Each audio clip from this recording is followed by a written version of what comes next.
Hello everybody and welcome back to this series of building the Guillows RC Hurricane, the small model and the RC conversion. This chapter, I hope it's going to be a short one. I'm going to build the tail surfaces, so the stabilizer and elevator and the rudder and the fin. And I was thinking whether to use the pieces in the kit, which I would do normally, but I've decided I'm going to do solid. I'm going to take some wood, some 1.5mm wood that I have. I'm going to use my tactic of sticking some masking tape over the plan, then tracing on the picture or the shape of the surfaces, and then unsticking it, putting it on the wood and then cutting it directly there. Why solid?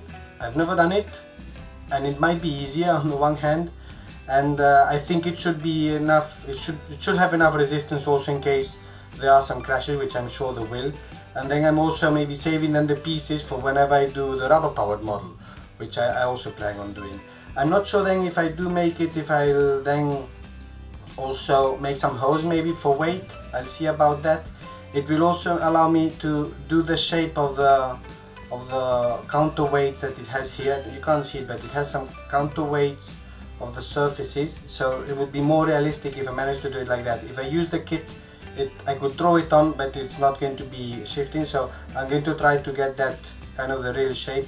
Also on the rudder, there's this little bit sticking out, which I think is going to make it look good. So I'll be doing, as I say, with the masking tape. I'll start that, trace it, stick it on wood, start to cut, and then have two shapes that then I have to split to make the shape of the moving part. So let's see how it goes. So cutting the tail surfaces was actually easier than I thought, and I even cut them out like fin and the rudder and everything. So I've got to think how I'm going to complicate my life a little bit. So I think what I'll do, I'll just sand things down a little bit and then try to put in some hinges. And here are the tail surfaces. So I cut them out, I sanded them down a little bit, and I used this the fishing line, which is very thin, as hinges. It's an idea, of course, from Cliff, of course, from who else. And I did a hole with a pin, actually a very normal pin, and then the fishing line actually slipped in there very well, and then I glued it in with super glue. I'm not a fan of super glue because my fingers get stuck sometimes, but here on the elevator it seems to be actually moving quite well, so I'm happy about that. With the rudder, I'm a little bit more worried because I just have the hinges there on the top part. I don't have any hinges that go into the lower part, which actually the fuselage will come in here. So I'm not sure exactly how this will hold, or if I should then also put in some kind of hinge into the fuselage. So let's see how it goes. But the good thing of this is that if I break it, it's quite easy to make a new one.